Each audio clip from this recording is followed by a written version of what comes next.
Hey there, guys. This is Darwin with another review, and we have here Scott, and we're doing a like a vertical. It's Almost a vertical. It's two bottles. So I don't know if that counts as high enough, but we have 13 Narwhal and we have 14 Narwhal. I just reviewed the barrel aged Narwhal, so some of you guys asked me to review the base beer. So let's see how this goes. We're gonna do the fresh bottle first, then the 13. So 14 first, then 14. Thank you. So let's crack both of these. Yeah, if you guys don't know, this is an Imperial Stout from Sierra Nevada that's released once a year. What does it come in at? It comes in at, sorry, It's like 10 something. Yeah, I'm so bad at this. Sorry, guys.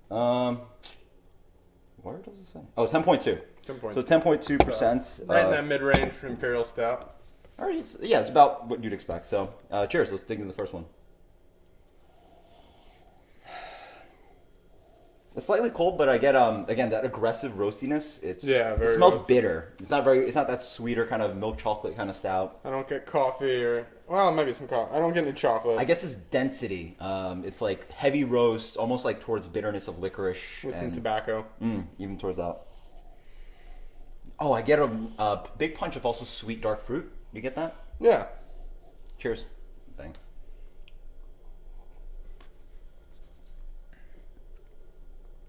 It is cold, so that's probably why this might not be as the best, but Definitely cold. You get the mouthfeel though, a lot of mouthfeel. yeah, decent mouthfeel.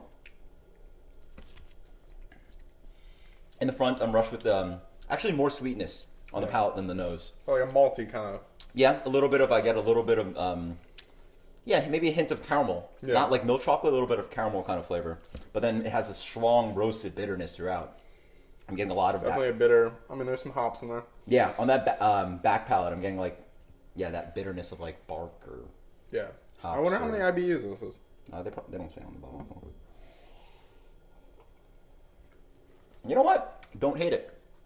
But as it warms up and I'm drinking it more, I'm getting more alcohol on that back end. Something a little bit more. It's definitely got some booze to it. It's not like it definitely has some booze to it. you could drink a much stronger beer and not taste as much booze. And it's not really that full actually. If you slowly sip at it more, it gets slightly more boozy and watery as I sip it more.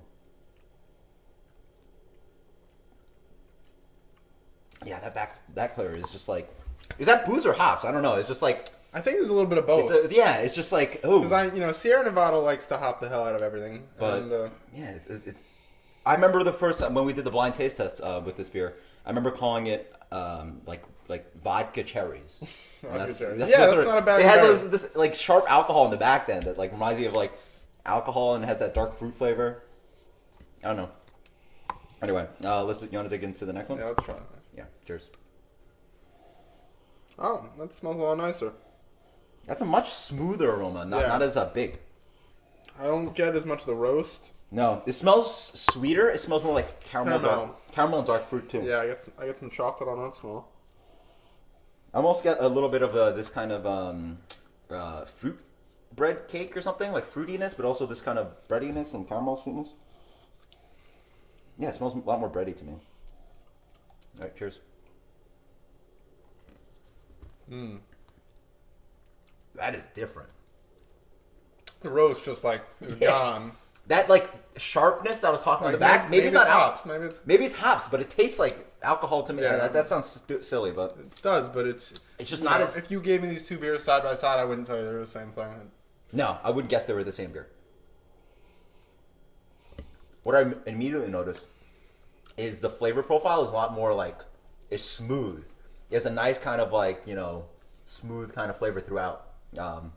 It's kind of, I don't know, you still get that ashiness, that kind of roast kind of character. A little bit. But it's more subtle and it's pulled down a bit. It's more, down to earth. And this is definitely more towards a lot of other Imperial Stouts, but I feel like the fresher one is just a little bit less of that strength. And because of that, I also get a nicer mouthfeel. It tastes almost smoother to me because the smooth, silkier. Yeah, the smoothness of the flavor sort of tricks you to think that the beer is a fuller beer, because this one has that sharp kind of flavor, and you almost think it's a slightly waterier beer for me at least. But slightly same flavor profile. You still get that kind of You still get some booze. Yeah, or booze or that like big punch of like on your tongue. It sits there and it's like. Well, usually I'd say after about a year, a lot of the heat will die out, but this seems to be sticking strong with that at least. Yeah, and it still has that aftertaste of like sort of for me, like sorry about that, char, burnt. That kind of burnt char, almost like coal kind of flavor. Yeah. It still sticks there. Both have it. Strongly bitter. But this one's a lot better, I think. I would rather drink the older one. Yeah.